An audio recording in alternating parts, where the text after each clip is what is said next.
أعوذ بالله من الشيطان الرجيم بسم الله الرحمن الرحيم رب اشرح لي صدري ويسر لي أمري واحلل عقدة من লিসানি ইয়াফকাহু কওলি।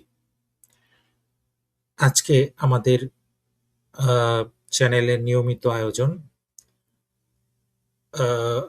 Live stream নিয়ে আমরা চলে আসলাম।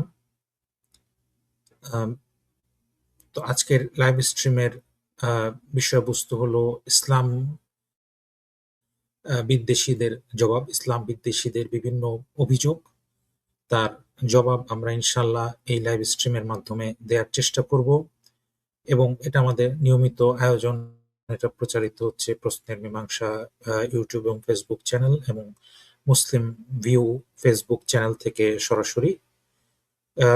যারা এই দর্শকরা দেখবেন, আশা করি তারা এই লাইভটি শেয়ার করে দিবেন এবং ইসলাম বিদ্বেষী, নাস্তিক এবং সংশয়বাদী তারা যুক্ত হতে পারেন, আমাদের সাথে আলোচনা করতে পারেন, আমাদেরকে প্রশ্ন করতে পারেন এবং এই জন্য আমরা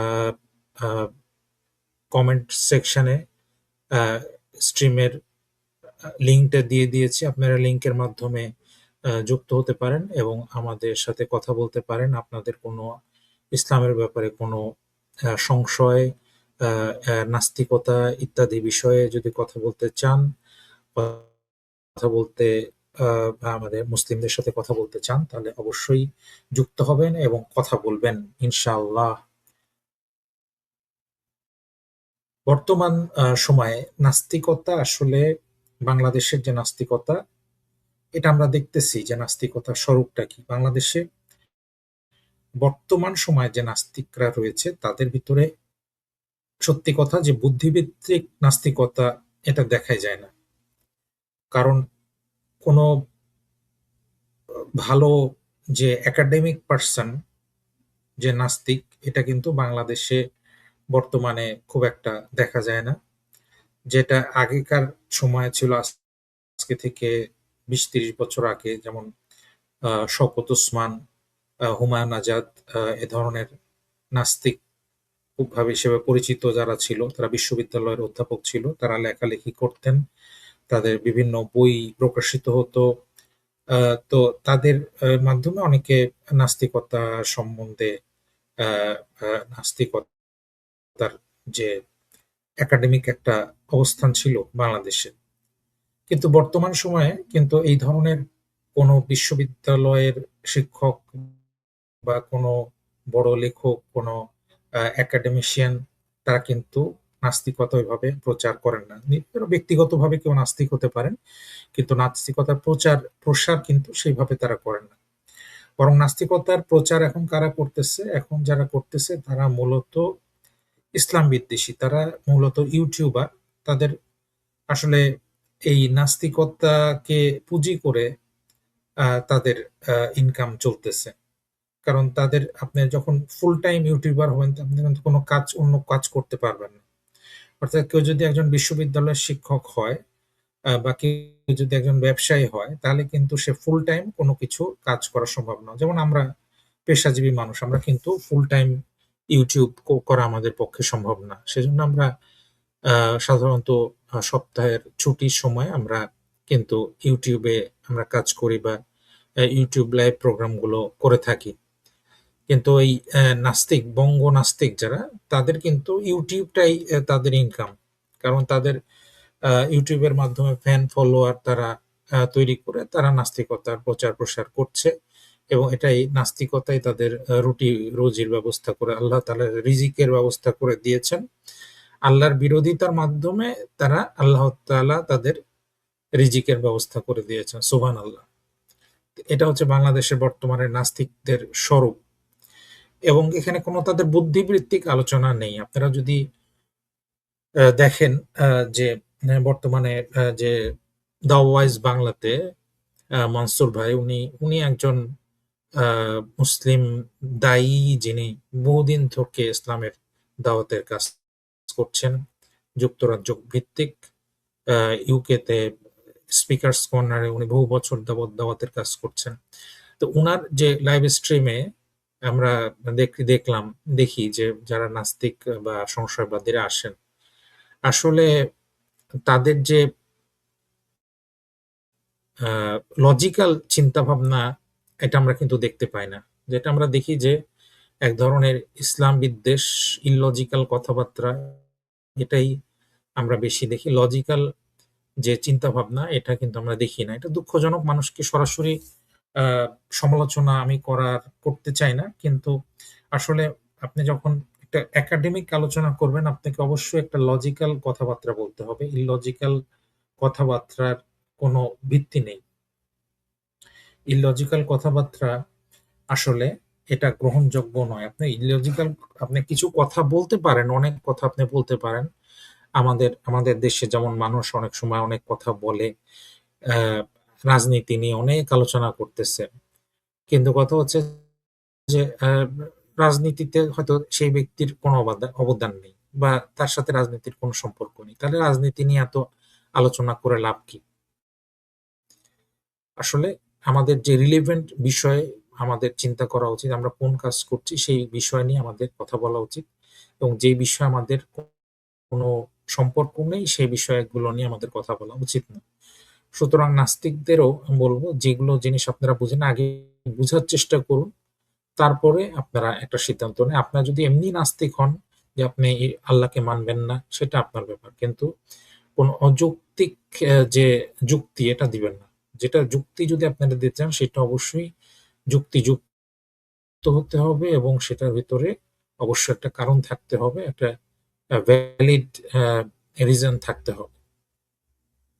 তাহলে আজকের আমরা চলে আসি যে নাস্তিক যেইটা আমাদের নাস্তিকদের সবচাইতে যেটা ইসলামের কয়েকটা বিষয় নিয়ে তারা সবসময় একই কথা একই কথা বারবার করে বলতে থাকে যে ইসলামে কৃতদাসদের সম্পর্কে ইসলাম কি বলছে, এই সমস্ত বিষয়গুলো নিয়ে কিন্তু তারা বারবার বলতে থাকে। তাহলে আমরা কৃতদাসদের সম্পর্কে একটি খুব কমন প্রশ্ন, সেটা নিয়ে আমরা আজকে ইনশাল্লাহ আলোচনা করব।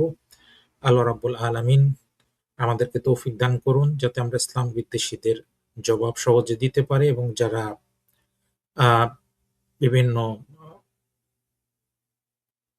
আপত্তি তোলেন এই সমস্ত বিষয়ে তাদেরকে আমরা কিছুটা হলেও ইনফরমেশন দিতে পারি এবং এটা গ্রহণ না করা বা করা এটা তো তাদের ব্যাপার। আমরা আমাদের উত্তরটা আমরা দিয়ে দিব ইনশাল্লাহ। তো ইসলামে ক্রীতদাসী এবং যৌন যুদ্ধ বন্দিনীর সাথে যৌন সম্পর্কের বৈধতার স্বরূপ, এটা লিখেছেন আহ মোহাম্মদ সাদাত।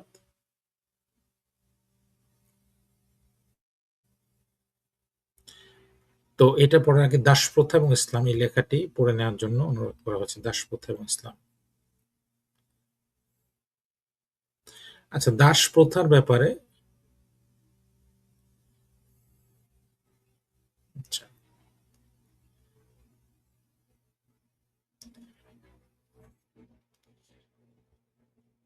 দাসপ্রথার ব্যাপারে ইসলামের যেই কি বলে দেখেন। আচ্ছা, যখনই ইসলামের ব্যাপারে কথা বলা হয় তখনই কিন্তু এই নাস্তিকরা চলে আসেন যে আপনার ইসলামে দাসপ্রথা। তো দাসপ্রথা কি ইসলাম চালু করছে? না, ইসলাম চালু করে নাই।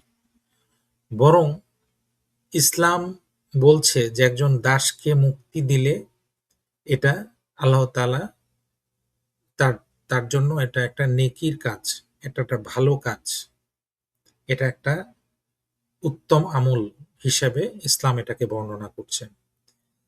এটা আমার জানা মতে পৃথিবীর কোনো ধর্ম এটা বলেনি যে একটা দাসকে মুক্ত করা একটি উত্তম, একটি নেকির কাজ, একটি ভালো কাজ।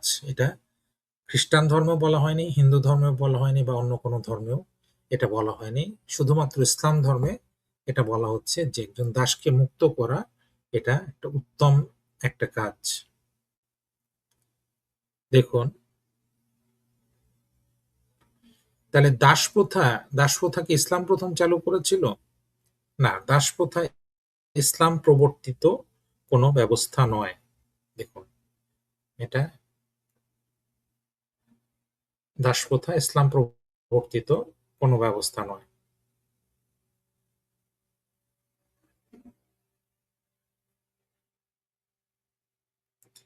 ইসলাম কিন্তু দাসপ্রথার কোনো প্রবর্তন করেনি। তাহলে দাসপ্রথা আমরা যতদূর জানি যে আজ থেকে প্রায় ৪৫০ বছর আগে ব্যাবিলনীয় কোড অফ আ হাম্মুরাবি হাম হাম্মুরাবিতে দাসপ্রথার অস্তিত্ব পাওয়া যায়। কিন্তু কেন যেন ইসলামের সমালোচনায় দাসপ্রথার একটা বেশ মুখরোচক বিষয়বস্তুতে পরিণত হয় এবং আলোচনার ভঙ্গিটাও এমন থাকে যাতে পাঠকের কাছে মনে হতে থাকবে যা দাসপ্রথার মতো ভিন্ন একটি ব্যবস্থাকে ইসলাম জন্ম দিয়েছে বা উন্নীত করেছে। অথচ আজ থেকে প্রায় ১৫০০ বছর আগে ইসলাম দাসপ্রথার মতো একটি বর্বর ব্যবস্থার বিরুদ্ধে যে ব্যবস্থা নিয়েছিল, ক্রীতদাসকে ভ্রাতৃত্বের যে মর্যাদা দিয়েছিল, নেতৃত্বের যে সুযোগ দিয়েছিল, যেকোনো নিরপেক্ষ বিশ্লেষক তার প্রশংসা না করে পারবে না। তাহলে এটাই হচ্ছে বাস্তবতা যে দাসপ্রথা ইসলাম দাসপ্রথার কোনো প্রচলন করেনি। আচ্ছা, কোরআন এবং হাদিসে দাস-দাসী এবং দাসপ্রথার অবস্থান। মূল আলোচনায় যাবার আগে আমরা দেখে আসি যে কোরআনের কিছু আয়াত, কিছু হাদিস থেকে দাস-দাসী, দাসপ্রথার ব্যাপারে ইসলামের দৃষ্টিভঙ্গি কি? আয়াত ১, যেখানে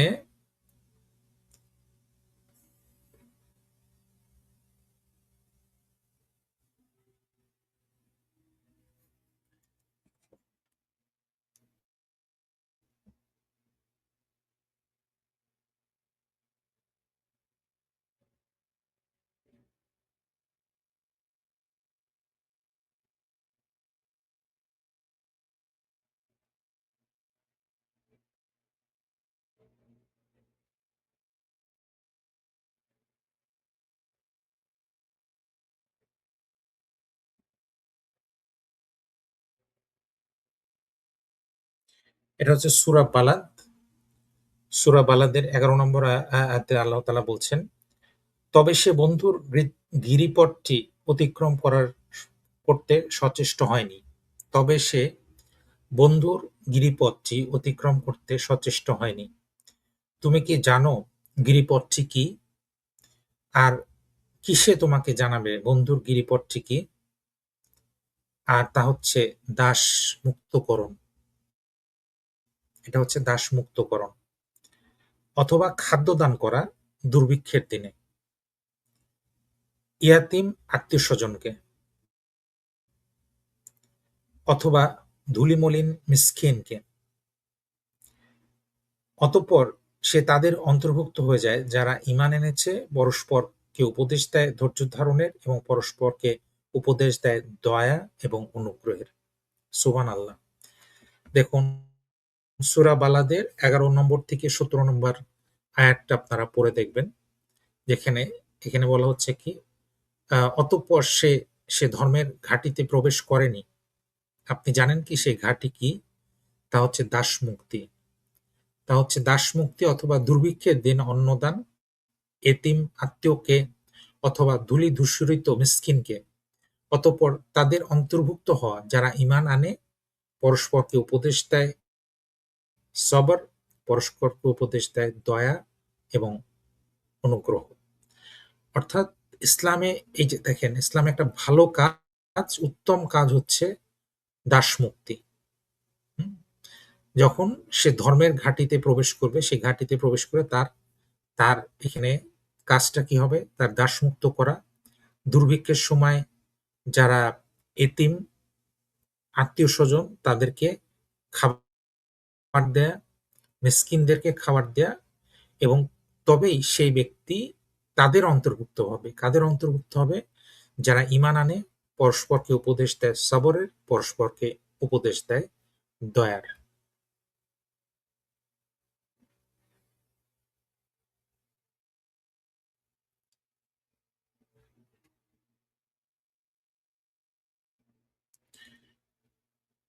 আরেকটি আয়াতে আসুন, সেটা হচ্ছে সূরা বাকারার ১৭০, ৭৭ নম্বর আয়াত।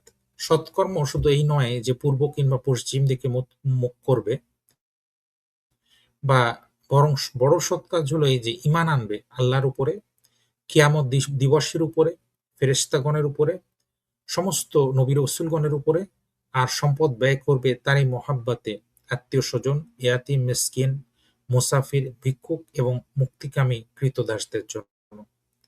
তাহলে এই যে এতগুলো সৎ কাজ, ভালো কাজ, তার ভিতরে অন্তর্ভুক্ত করা হয়েছে কি? মুক্তিকামী ক্রীতদাস। এটা হচ্ছে সূরা বাকারার ১৭৭ নম্বর আয়াত।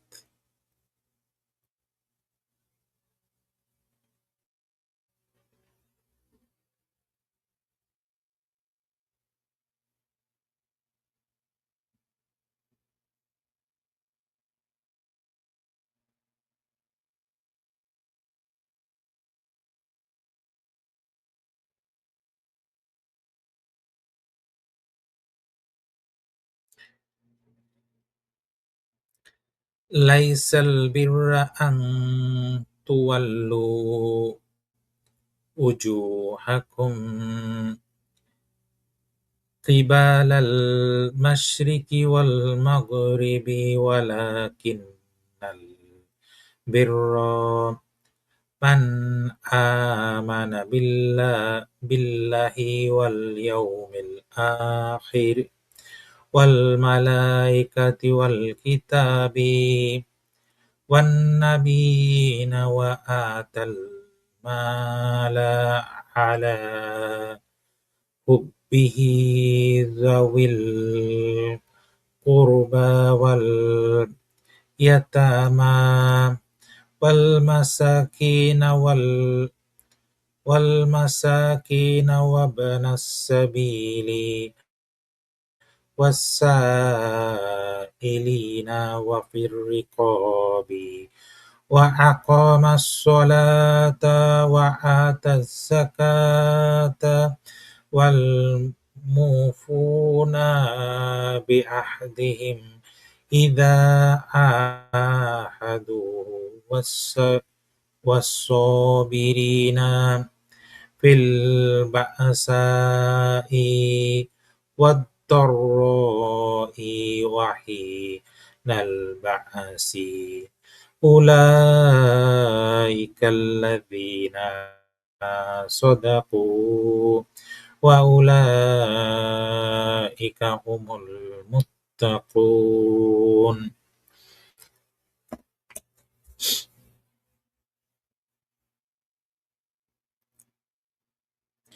তাহলে আমরা দেখলাম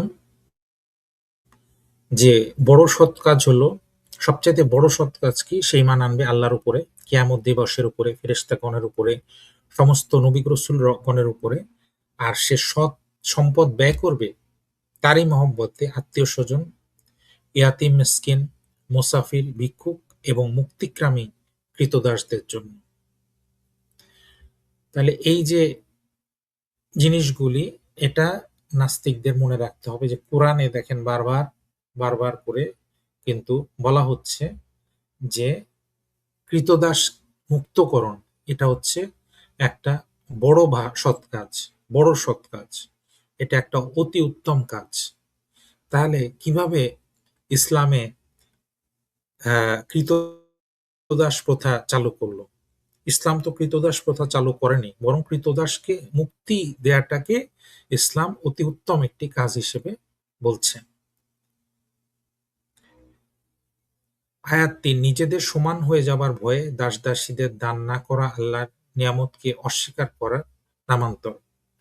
আল্লাহ তাআলা জীবনোপকরণে তোমাদের একজনকে অন্যদের চাইতে শ্রেষ্ঠত্ব দিয়েছেন। অতএব যাদেরকে শ্রেষ্ঠত্ব দেয়া হয়েছে তারা তাদের অধীনস্থ দাস-দাসীদেরকে স্বীয় জীবিকা থেকে এমন কিছু দেয় না যাতে তারা এ বিষয়ে তাদের সমান হয়ে যাবে। তবে কি তারা আল্লাহর নেয়ামতকে অস্বীকার করে? অর্থাৎ কেউ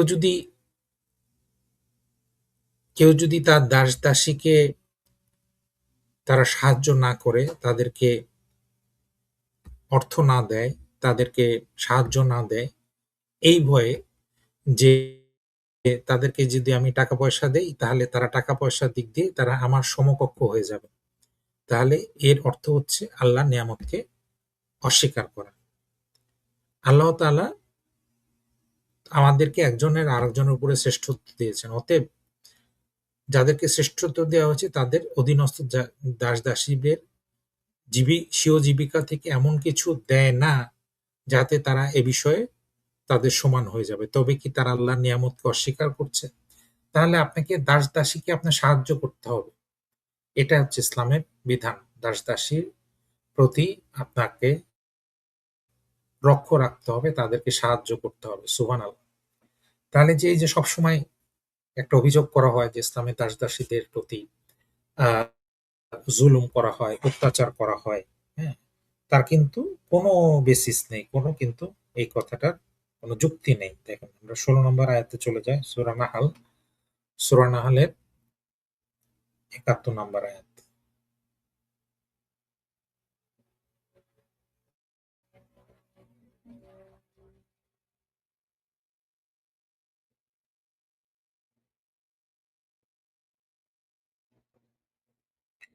আর আল্লাহ তোমাদের কতর উপরে প্রাধান্য দিয়েছেন। কারো রিজিক বেশি দিয়েছেন, কারো রিজিক কম দিয়েছেন। কিন্তু যাদেরকে প্রাধান্য দেওয়া হয়েছে তারা তাদের দাস-দাসীদের ফিরিয়ে দেয় না। যাদেরকে বেশি দেওয়া হয়েছে তাদের কাজ হচ্ছে দাস-দাসীদেরকে তাদের তাদেরকে সাহায্য করা। কিন্তু তারা তাদের দাস-দাসীদেরকে ফিরিয়ে দেয় না। এই ভয়ে যে তারা তাদের সমান হয়ে যাবে। তবে কি তারা আল্লাহর নিয়ামতকে অস্বীকার করছে? অর্থাৎ দাস-দাসীদেরকে যে সাহায্য করবে না, তার অর্থ হচ্ছে আল্লাহর নিয়ামতকে অস্বীকার করা। তাহলে আমাদের একজন মুসলিম হিসেবে দায়িত্ব হবে কি দাস-দাসীকে সাহায্য করা। তাহলে দাস-দাসীকে ইসলাম কিভাবে দাস-দাসীর প্রতি জুলুম করল, অন্যায় করল? বরং ইসলাম তো দাস-দাসীর অধিকারকে প্রতিষ্ঠা করছে। এটা কোরআনের আয়াত থেকে সুস্পষ্ট।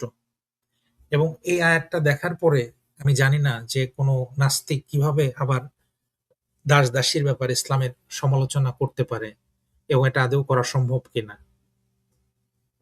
যেখানে ইসলাম দাস-দাসীদেরকে এতটা সম্মান, এতটা অধিকার দিচ্ছে, এটা অন্য কোনো ধর্মে এবং অন্য কোনো সিভিলাইজেশনে আজ পর্যন্ত কিন্তু এটা কখনোই এভাবে দাস-দাসীদেরকে দেয়া হয়নি।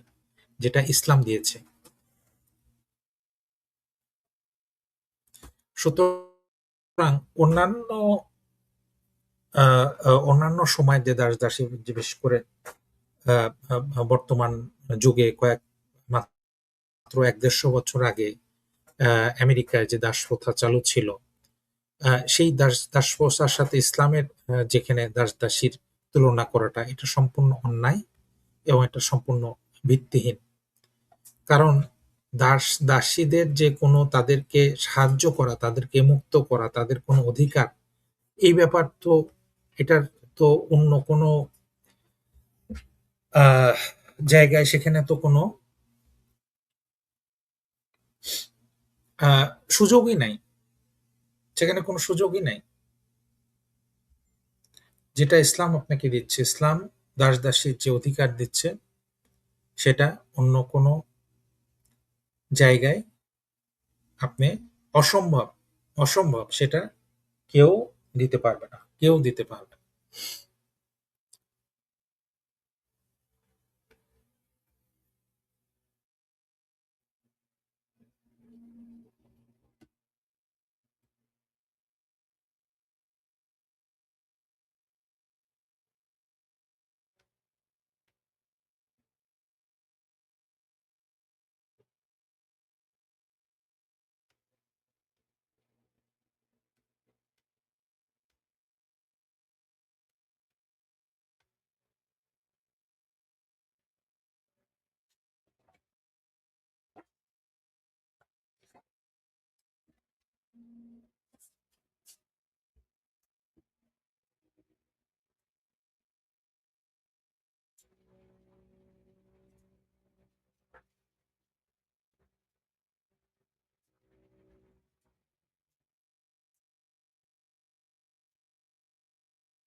নিঃস্ব হলেও সৎ কর্মপরায়ণ দাস-দাসীদের বিবাহ দিয়ে দিতে হবে। নিঃস্ব হলেও সৎ কর্মপরায়ণ দাস-দাসীদের বিবাহ দিয়ে দিতে হবে। তোমাদের মধ্যে যারা বিবাহহীন তাদের বিবাহ সম্পাদন করে দাও। তোমাদের দাস-দাসীদের মধ্যে যারা সৎ কর্মপরায়ণ তাদেরও। হুম?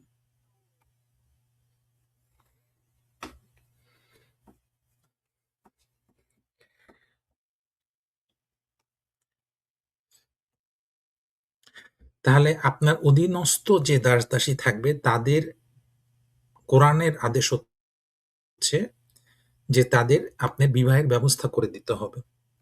আপনি যেভাবে আপনার বোন বা আপনার কন্যার বিবাহের ব্যবস্থা করে দেন, ঠিক তেমনিভাবে আপনার দাস-দাসী তাদেরও বিবাহের ব্যবস্থা করে দিতে হবে। তারা যদি নিঃস্ব হয় তবে আল্লাহ তাআলা নিজ অনুগ্রহে তাদেরকে সচ্ছল করে দিবেন। আল্লাহ তাআলা প্রাচুর্যময় এবং সর্বজ্ঞ। অর্থাৎ তারা যদি নিঃস্বও হয় তবুও আপনার তাদের বিবাহের ব্যবস্থা করে দেয়া, এটা হচ্ছে আমাদের একজন মুসলিম হিসেবে আমাদের দায়িত্ব এবং কর্তব্য। তাহলে আমরা কোরআনের আয়াত থেকে আমরা দেখলাম যে আল্লাহ তাআলা দাস-দাসীদেরকে কতখানি মর্যাদা দিয়েছেন, কতখানি তাদের সম্মান দিয়েছেন, যেটা পৃথিবীর ইতিহাসে অন্য কোনো সভ্যতা, অন্য কোনো civilization, অন্য কোনো জাতি, অন্য কোনো ধর্ম কখনোই এটা দিতে পারেনি।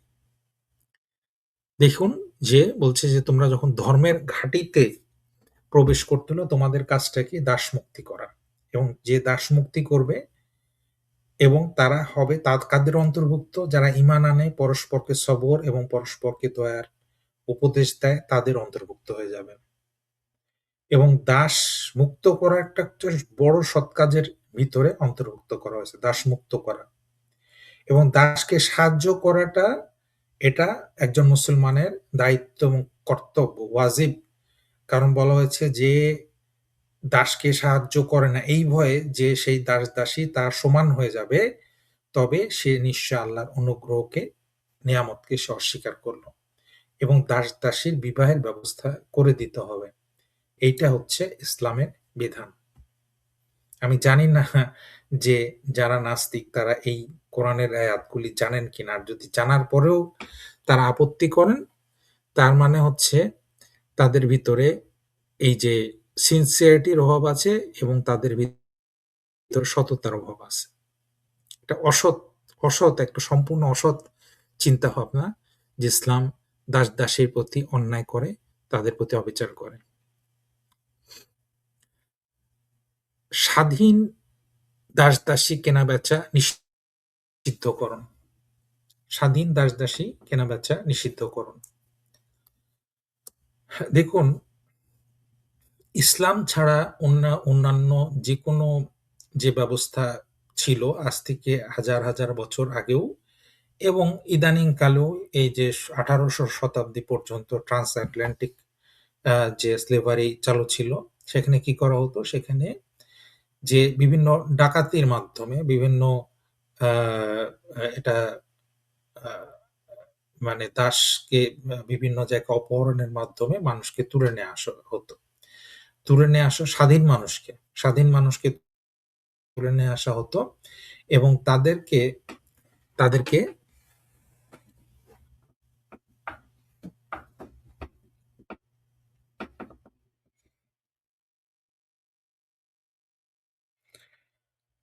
দাস হিসেবে বিক্রি করে দেয় স্বাধীন মানুষকে। স্বাধীন মানুষ কারা? স্বাধীন মানুষ হচ্ছে যে আপনার যেকোনো মানুষ যাদেরকে এই যুদ্ধের মাধ্যমে যাদেরকে ধরা হয়নি, যুদ্ধ অপরাধী যারা নয় বা যুদ্ধের আ আ যুদ্ধে যারা বন্দী নয়, যুদ্ধবন্দী নয়, তারাই স্বাধীন।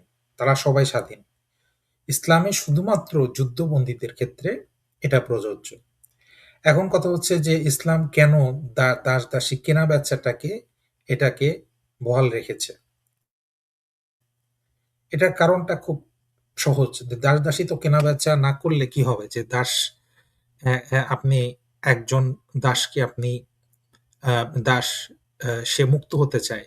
সে কিন্তু নিজেই নিজের যে ক্রয় মূল্য এটা পরিশোধ করে সে মুক্ত হয়ে যেতে পারে। একজন দাস-দাসী তাকে একজন তার মালিক সে তাকে অত্যাচার করছে, জুলুম করছে। তখন আপনি তাকে কিনে নিতে পারেন।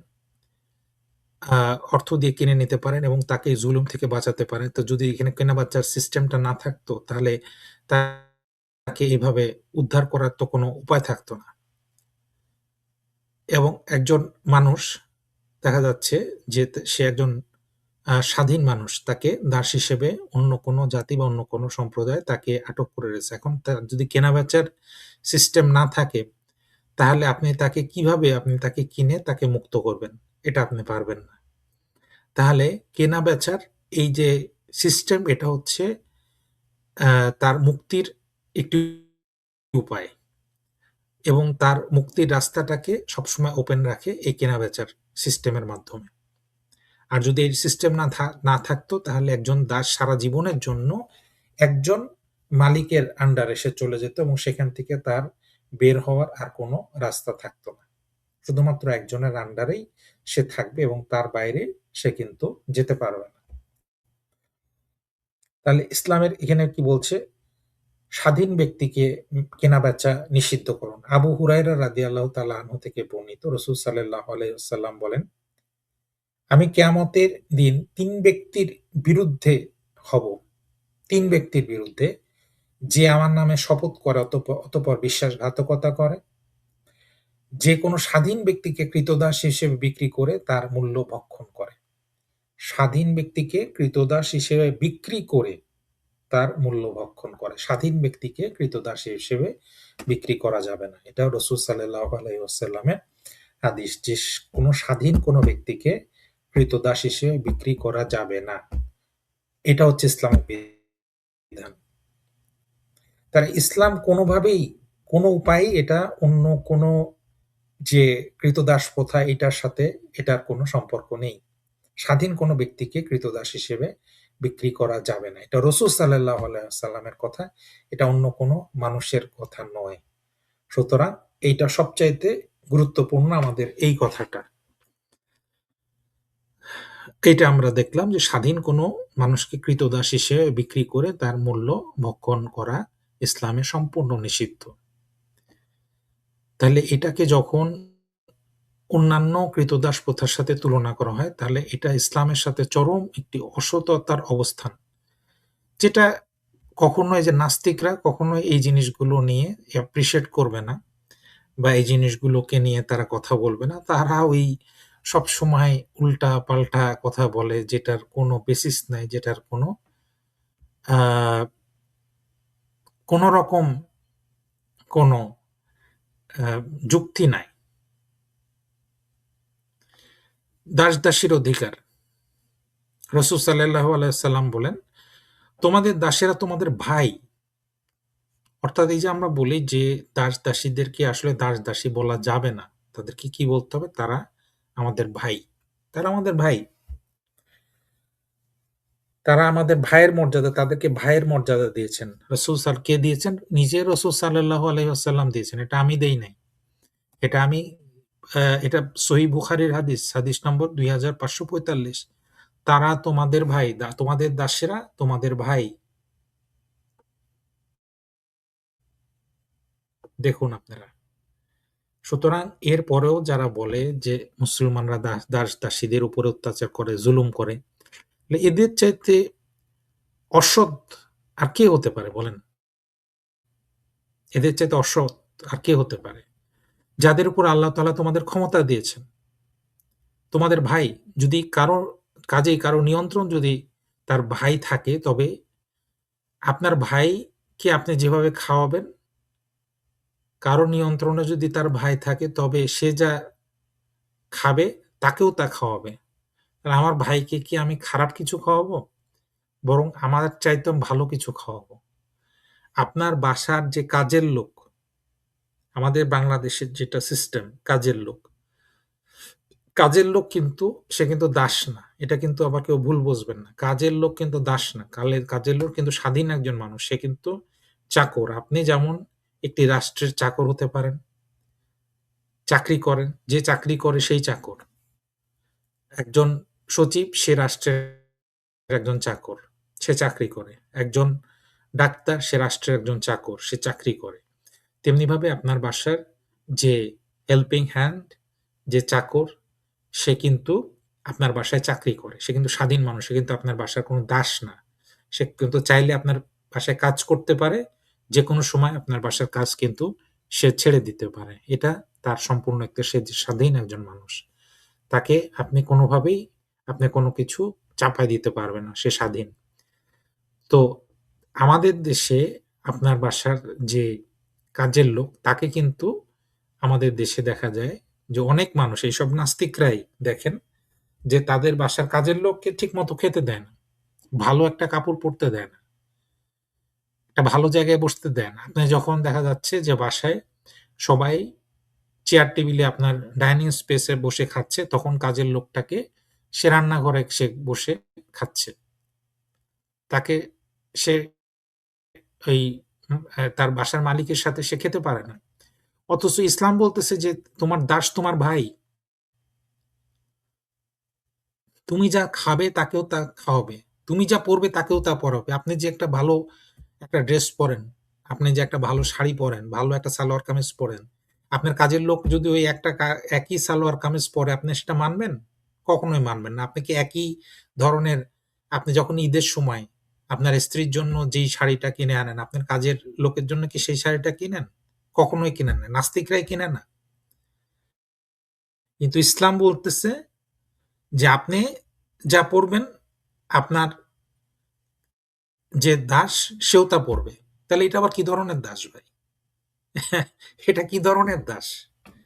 আপনার স্ত্রী যা পড়বে, আপনার দাসীও তাই পড়বে। একই ধরনের শাড়ি পরবে।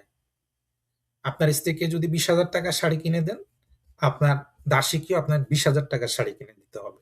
এটা ইসলাম। খালি না বুঝে এরা চিৎকার করতে থাকে। পারবেন এ ধরনের সমতা করতে? তাদের প্রতি এই ধরনের দায়িত্ব পালন করতে? কখনোই পারবেন না। আর ইসলাম এইজন্যই কঠিন। আপনাদের জন্য ইসলাম কঠিন। আপনাদের জন্য ইসলাম না।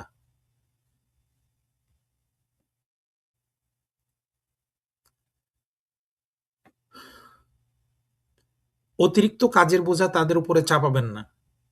আপনি তো নিজের বাসায় যে কাজ করে তার উপরেই তো অতিরিক্ত কাজের বোঝা নাস্তিকরা চাপায় দেয়। যা তারা বহনে অক্ষম। তাহলে আপনি কি করতেছেন? যে অতিরিক্ত কাজের বোঝা যখন চাপাচ্ছেন তখন আপনি তাহলে আপনার স্ত্রী যা করে তাই আপনার করাইতে হবে। যদি তা করো তবে তাদেরকে সাহায্য করো।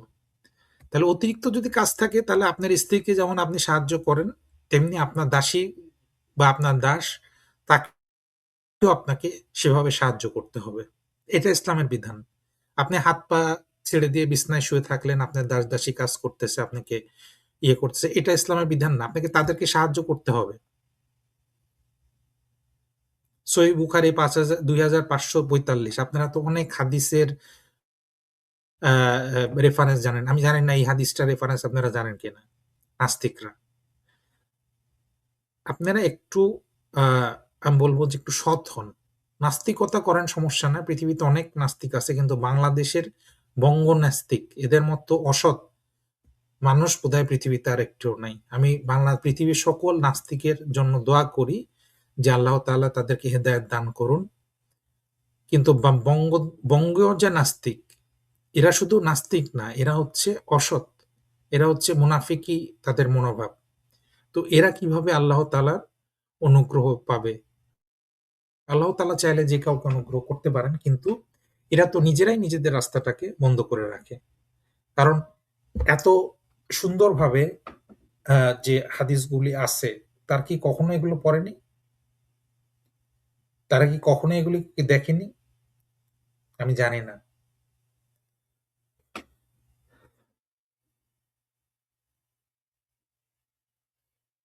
রাসূলুল্লাহ সাল্লাল্লাহু আলাইহি ওয়াসাল্লাম বলেছেন, "তোমাদের কেউ যেন এভাবে সম্বোধন না বলে, তোমরা প্রভুকে খাওয়াও, তোমরা প্রভুকে ওযু করাও, তোমরা প্রভুকে পান পান করাও।" মানে আপনি আপনার দাসের প্রভু, এটা আপনি কখনো বলতে পারবেন না। তোমার প্রভুকে খাওয়াও, তুমি আমাকে খাওয়ায় দাও, আমাকে ওযু করায় দাও, আমাকে পান করায় দাও। এভাবে আপনি কখনো বলবেন না। বরং বলবেন, "আমার মুনিব, আমার অভিভাবক, মাওলা, তোমাদের কেউ যেন না বলে আমার দাস বা বান্দা বা আমার দাসী বা বান্দি, বরং বলবে আমার বালিকা, আমার বালক, আমার বালিকা, আমার বালক।" অর্থাৎ গুলাম, ফাতাত, আমার বালক, আমার বালিকা। এভাবে তাদেরকে সম্বোধন করবে। তাদেরকে দাস, দাসী এভাবে বলবে না। আর আমার মুনিব, আমার অভিভাবক, আর তোমরা, অর্থাৎ তুমি হচ্ছে একজন, যে মালিক সে হবে তার মুনিব বা অভিভাবক। একজন একজন অধীনস্থ যে থাকে, সে সন্তান হতে পারে, ভাই হতে পারে, বোন হতে পারে। তার যে অভিভাবক থাকে, তাহলে মালিকের ভূমিকা হবে অভিভাবকের ভূমিকা। আর যে দাস-দাসী বলা হচ্ছে, আল্লাহর রাসূল বলছেন যে তোমরা তাদেরকে দাস-দাসী বলো না। তাদেরকে বলবা আমার বালক, আমার বালিকা। এভাবে তাদেরকে সম্মানজনকভাবে তাদেরকে তাদেরকে সম্বোধন করো। তো এটাই হচ্ছে ইসলামের বিধান। আচ্ছা, দাস-দাসীর ন্যায় বিচার লাভের অধিকার।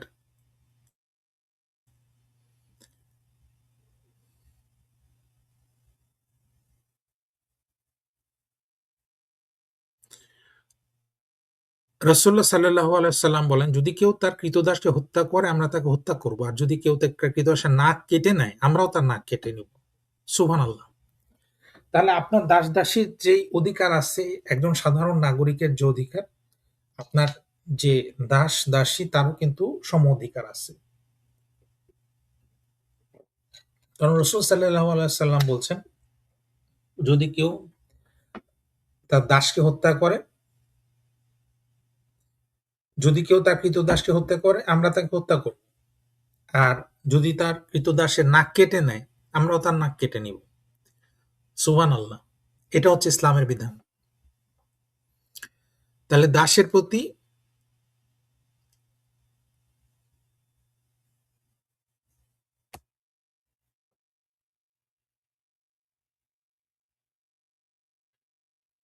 কতটা ন্যায় বিচার করছে ইসলামে, সেটা আপনারা দেখে নিন।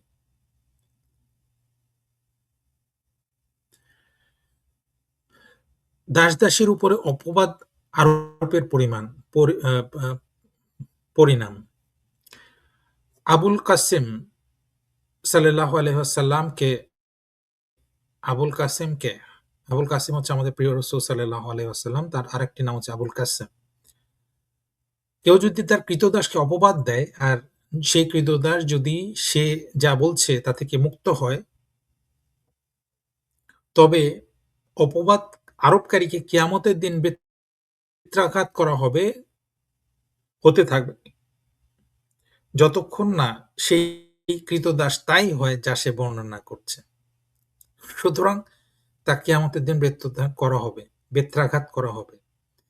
এবং কতক্ষণ বেত্রাঘাত করা হবে? সেটা তো আনলিমিটেড বেত্রাঘাত। কারণ সেই ক্রীতদাস তো সেই কাজ করে নাই। তাহলে ওই ব্যক্তিকে কন্টিনিউয়াস বেত্রাঘাত করা হবে। কন্টিনিউয়াস শাস্তি দেওয়া হবে।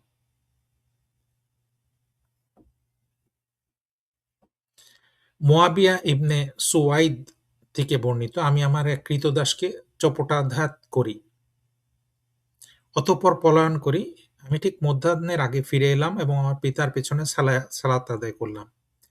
আমি তাকে ওই ক্রীতদাসকে তিনি তাকে এবং ওই ক্রীতদাসকে এবং আমাকে ডাকলেন এবং বললেন, "সে তোমার প্রতি যা করেছে তুমিও তেমন করো।" সেই ক্রীতদাস আমাকে মাফ করে দিল।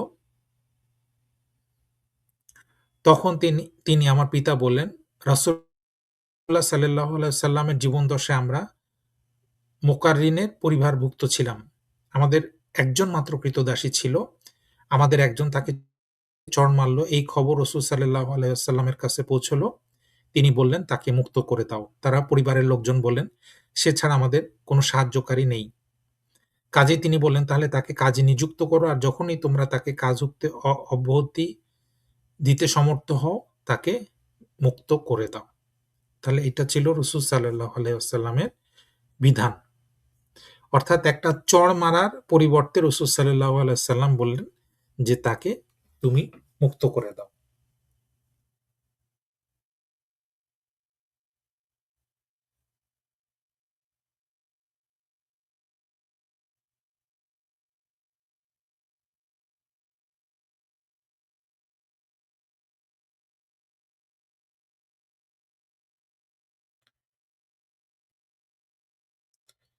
তো যেহেতু ক্রীতদাস নিয়ে আলোচনা করা হচ্ছে, আজকে দেখা যাচ্ছে যে কোনো নাস্তিককে কিন্তু এখানে যুক্ত হবে না।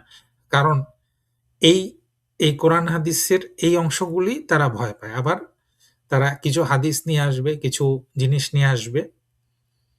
হুম? অদ্ভুত ব্যাপার। রাসূল সাল্লাল্লাহু আলাইহি ওয়াসাল্লাম বলেন, "একজন ক্রীতদাসী আসে তাকে শিক্ষা-দীক্ষা দেয়, তার সাথে সদয় ব্যবহার করে, অতঃপর তাকে মুক্ত করে বিবাহ করে, সে দ্বিগুণ সওয়াব পাবে।" অর্থাৎ যার ক্রীতদাসী আছে তাকে শিক্ষা-দীক্ষা দেয়, পড়াশোনা করায়, ভালো ব্যবহার করে, তাকে মুক্ত করে বিবাহ করে, সে দ্বিগুণ সওয়াব পাবে। সুবহানাল্লাহ! তাহলে আমাদের জন্য এই কোরআনের আয়াতটি থেকেই এবং এই হাদিসটার সাথে সমন্বয় করলে আমরা বুঝতে পারি যে একজন ক্রীতদাস বা একজন ক্রীতদাসীর সাথে আপনি যখন সদয় ব্যবহার করবেন, তাকে শিক্ষা-দীক্ষা দেয়ার কথা বলা হয়েছে। তাকে মুক্ত করার কথা বলা হয়েছে, তাকে বিবাহ করার কথা বলা হয়েছে। তাহলে কতখানি সম্মান, কতখানি আ অধিকার ইসলাম দাস-দাসীদের দেয়, এটা যদি কেউ আসলেই সেই সৎভাবে সেটা দেখে, তাহলে সে বুঝবে। দাসত্বের পথ এবং ইসলাম। অবশেষে সর্বশেষ আসমানি কিতাব কোরআন যখন নাজিল হচ্ছিল, তখন শুধু আরবে নয়, সারা দুনিয়ার ক্রীতদাস প্রথার ব্যাপক প্রচলন ছিল এবং স্বাধীন মানুষ দাসত্ব বরণ করত ২ টি উপায়ে। একটা হচ্ছে স্বাধীন মানুষকে কেনাবেচার মাধ্যমে ক্রীতদাস বানানো। এই পথটি ইসলাম চিরতরে বন্ধ করে দেয়। ইসলামে কোনো স্বাধীন ব্যক্তিকে কেনাবেচা কঠোরভাবে নিষিদ্ধ। যুদ্ধবন্দী ক্রীতদাস বানানো সেই সময় একটা স্বাভাবিক রীতি ছিল। কোনো মুসলিম যদি যুদ্ধে অমুসলিমদের হাতে বন্দী হতো, তাকেও এই পরিণতি বরণ করতে হতো। তাহলে আপনি যদি ক্রীতদাস না বানান, তাহলে আপনার দলের যখন কোনো মুসলিম ব্যক্তি যখন অমুসলিমদের হাতে বন্দী হবে, তাকেও কিন্তু ক্রীতদাস বানানো হবে। সেই সময় কিন্তু এটাই বিধান চালু ছিল। তাহলে আপনি যদি একজন অমুসলিমকে ক্রীতদাস না বানান এবং তাকে যদি মুক্ত করে দেন, অথচ আপনার একজন মুসলিম যোদ্ধাকে তারা ক্রীতদাস বানালো, তাহলে আপনি তার সাথে এক্সচেঞ্জ করার আপনার কোনো কিছু থাকবে না। বরং আপনার যদি একজন যোদ্ধা থাকে, বন্দী থাকে, তার সাথে আপনি আপনার দলের একজন মুসলিম যোদ্ধাকে এক্সচেঞ্জ করতে পারেন। যেটা ইসলামে যেটার বিধান রয়েছে। ইসলামে যুদ্ধবন্দী ক্রীতদাস বানানো জরুরি বিষয় না। ইসলামী রাষ্ট্রপ্রধান যুদ্ধবন্দী মুক্তিপণ দিয়ে মুক্ত করতে পারে, বিনা মুক্তিপণে মুক্ত করতে পারে। তাহলে মুক্ত করাও ইসলামের একটা বিধান। শুধু সবাইকে যে আপনি ক্রীতদাস বানাবেন এমন কোনো বিধান নেই। মুক্তিপণ অথবা মুক্তিপণ ছাড়াও মুক্ত করতে পারে। যুদ্ধবন্দী বিনিময় করতে পারে এবং প্রয়োজন বোধে অন্যান্য রাষ্ট্রের রীতি অনুসারে দাস-দাসীও বানাতে পারে।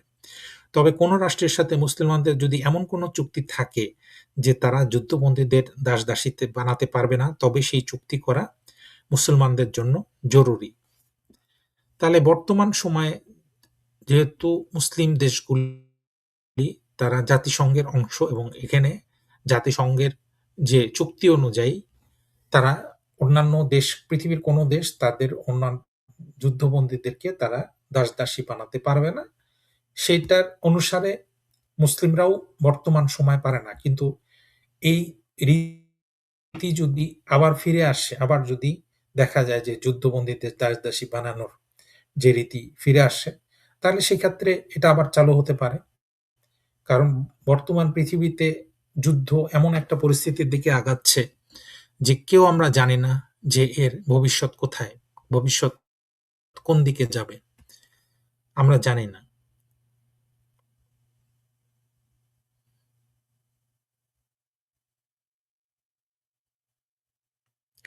কেন ইসলামে এই সুযোগ রহিত করা হলো না? ইসলাম একটি বাস্তব ধর্ম। ইসলাম এমন কোনো ধর্ম না যে আপনাকে এক গালে চড় মারল, আরেক গাল আপনাকে পেতে দিতে হবে। মানবাধিকার প্রতিষ্ঠা করতে দিয়ে নিজ অনুসারীদের বিপদ বা অস্তিত্ব সংকটের মুখে ফেলে দেওয়ার ধর্ম ইসলাম নয়। যেখানে মুসলিমরা অমুসলিমদের হাতে যুদ্ধবন্দী হলেও তাদেরকেও দাসত্ব বরণ করতে হতো, সেখানে ইসলাম যদি একই সুযোগ না রাখত, তাহলে শত্রুদের হাতে এক বিরাট মারণাস্ত্র তুলে দেওয়ার নামান্তর। কাজেই যতদিন মুসলিমদের জন্য এই নিশ্চয়তা না আসে যে তাদের যুদ্ধবন্দীদের দাসদাসী বানানো হবে না, ততদিন পর্যন্ত মুসলিমদের জন্য এই সুযোগ রহিত করার কোনো যুক্তি থাকতে পারে না। সুবহানাল্লাহ। দেখেন পশ্চিমা বিশ্বে এই ১৮৫০ সালের আশেপাশে এই সময়, মানে মাত্র ১৭৫ বছর আগে হয়তো একটা আ আ নিয়ম করে তারা এই দাসপ্রথা তারা বিলুপ্ত করে দিল। কিন্তু তার আগে পর্যন্ত দাসপ্রথা কিন্তু চালু ছিল। তাহলে যুদ্ধবন্দীদেরকে দাসপ্রথা করা হতো, স্বাধীন মানুষদেরকেও তারা দাস বানাতো। তাহলে মুসলিমরা যদি একতরফাভাবে ১৪০০ বছর আগে তারা যদি এই দাসপ্রথা রহিত করে দিত, তাহলে যুদ্ধে দেখা যেত তাদের সৈনিকদের, তাদের মানুষদেরকে মানুষ দাস বানাচ্ছে কিন্তু তারা বানাতে পারছে না।